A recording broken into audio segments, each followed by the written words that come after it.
Now I bring forward Hall of Famer John Nucatola for the induction. John?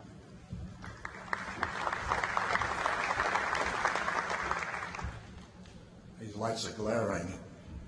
When Larry O'Brien arrived as the NBA commissioner, I was a member of the staff, the NBA staff, as supervisor officials.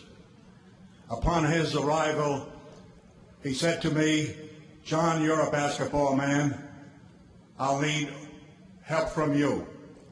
I said to him, "Larry, be assured you'll get 100%. He was very obvious that he was an active commissioner. He had great perspective. The three-man concept of basketball became finally a reality. And then we went on to the very, very great, fantastic staff meetings. It was here where he made his point. Every move that he made was clear, decisive. He knew where he was going, and the points were well taken. We had roundtable discussions, and he asked each man in each area to go over and tell what happened in the previous week. After that, the man in the area who made any suggestions, he was receptive to any suggestions were made.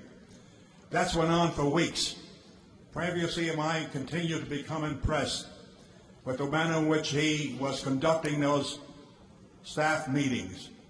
Finally, at a last staff meeting later on, after a number of weeks, we had the roundtable discussion once again, and he said, "I'll tell you what you do. John, what happened in your area tonight? What happened in your area this past week?" I said to him, after a slight pause, "Larry, I have to make an observation. I'll make this observation, may embarrass you or it may embarrass me, but I have to make it. Larry, I think you're doing a hell of a job." And with that, that was Larry Fleischer as Larry O'Brien. Thank you.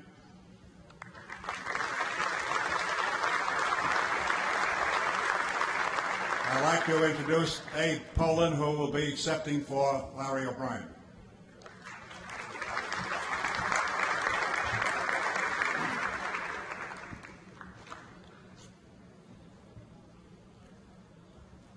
I stand here deeply humbled and honored to have been chosen by his family to accept this induction to the Hall of Fame from my very dear friend, Larry O'Brien.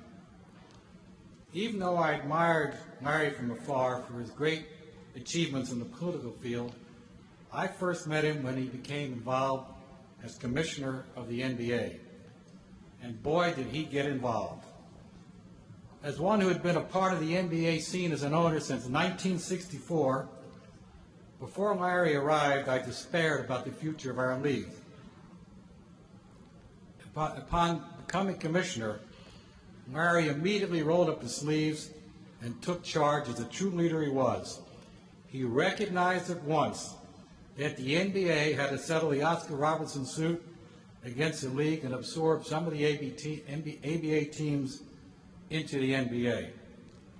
The two leagues operating at the same time were devastating to both leagues, and an accommodation had to be achieved, or all professional basketball, as we knew it, was in danger of collapsing.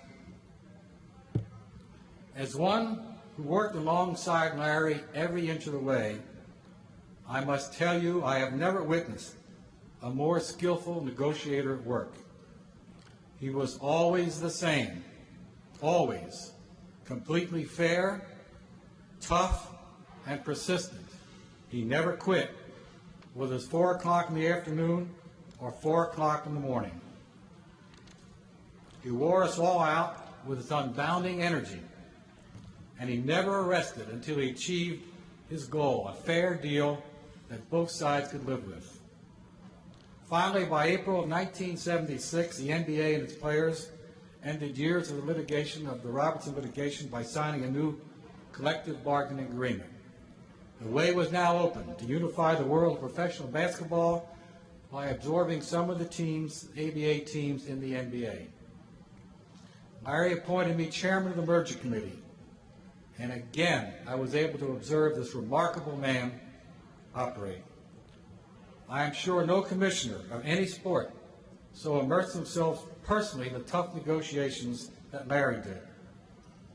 After many long days and many sleepless nights, our negotiations were successful, and we were able to announce in September of 1976 that New Jersey, Indiana, San Antonio, and Denver would now join the NBA.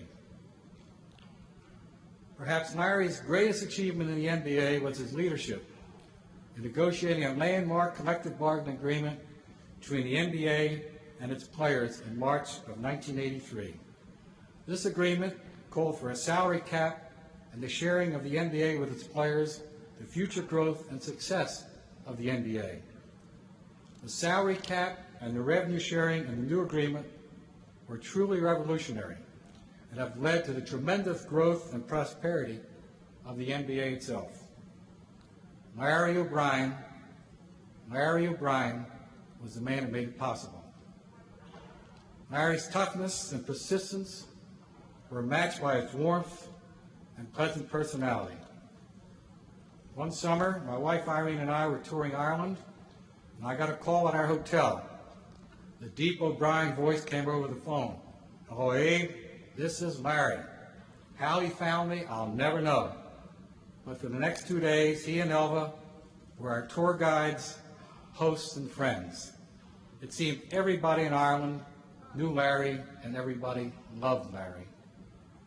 Larry was truly a great family man. He was very proud of his son, Larry Jr., and his grandsons.